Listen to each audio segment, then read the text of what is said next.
My guinea pigs got me thinking about free choice today. Behind me is their abode. There's 3 of them, and it's huge. It takes up my entire living room.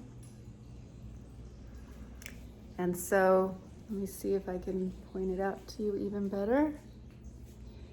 It starts over there, and they've got their houses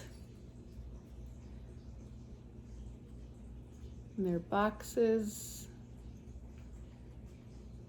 and they live a great life. And I started wondering about free choice. Do they have free choice though? What do they have free will and choice over?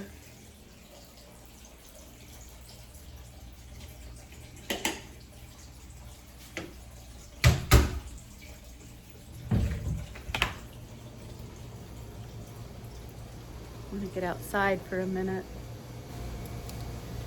So, do we have free choice? I know when we talk about religion and we talk about free will, there's so many different opinions. But I'm talking more about with what we do throughout our day. Not free will versus preordained. That's a whole different subject. But free choice to live moment to moment the way that we want to. And if you've ever experienced the night before, you make plans to wake up in the morning, maybe meditate for a minute, do a half hour of exercise, and then take a shower before you go off to work. And 9 times out of 10, that doesn't happen.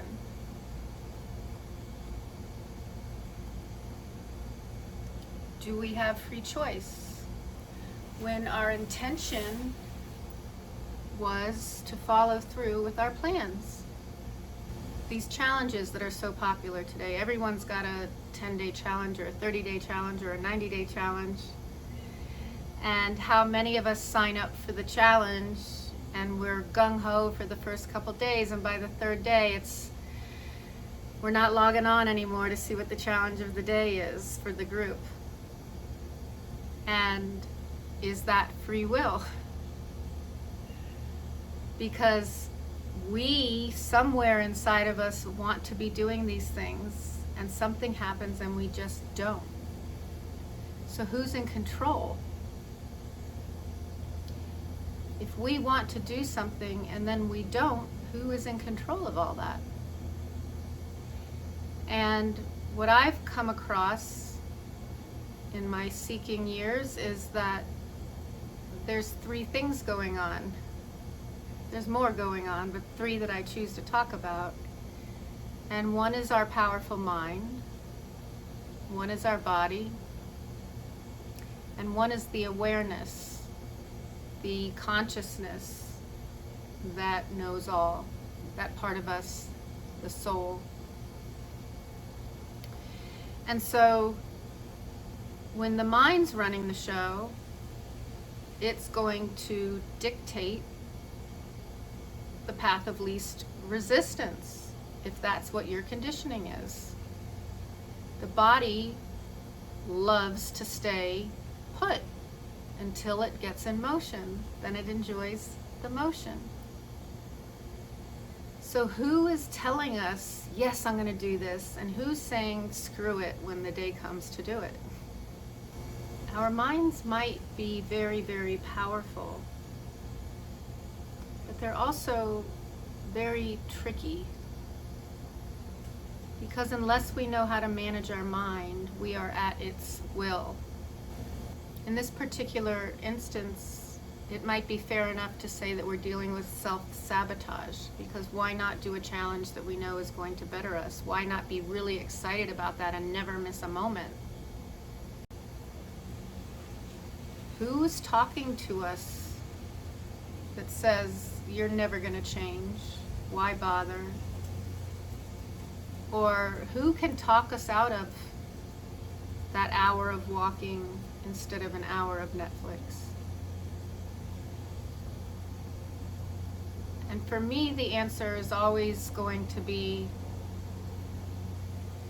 a spiritual one, but it's also interwoven with science. And that awareness, that pure consciousness, is what wants us to go beyond the beyond. And the mind being a huge heap of memories and constant, it's like a camera taking pictures of everything and recording that and recording our experiences and then basing its decisions on those experiences. So while it may be really difficult to get up and sing karaoke the first time, if we have a lot of fun, then we want to keep doing it. But how do we get beyond that first fear? Is we go beyond the mind. We have to rebel against the mind that's saying, stay safe, don't get made fun of, and get the courage to go ahead and do that. The mind isn't where the courage comes from. That's from us. And that's what we need to tap into. So when you don't want to wake up in the morning when you know you should, ask yourself, who's in charge right now? Oh, it's these old patterns. To overcome this, we rewire that brain so that no longer is the excuse okay. So first thing in the morning is when I want to do that. And there isn't a single morning that little guy comes into my head and says, go have the coffee, go have the fruit. You don't need to do that today. Every day. The only way for me in those weak moments so that I don't reach for that cup of coffee is to say, I'm doing it, I'm just doing it, and I just do it. So the next time that you want to wake up in the morning and go for a run, future tense the result of how you're going to feel when you get back.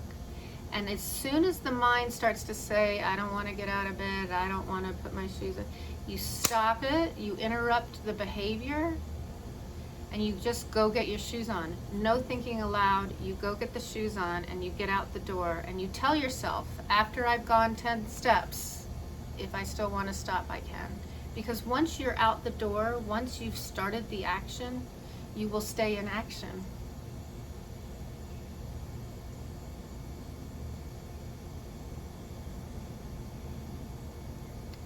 What I have learned from some of the most disciplined people on the planet is that they never enjoy doing the tough things that they do every single morning in their rituals to create a powerful day for themselves.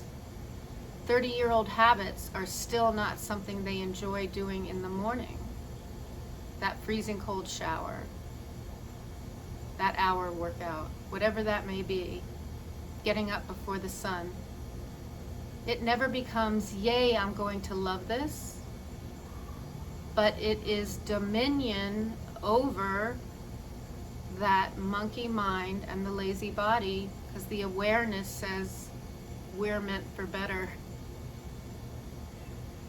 So check out who's boss. Shut down the thoughts, get the body going. Trick yourself a little bit if you need to and say, I'll just try this for 10 minutes, and you'll be on your way. Have a great evening, guys. Bye.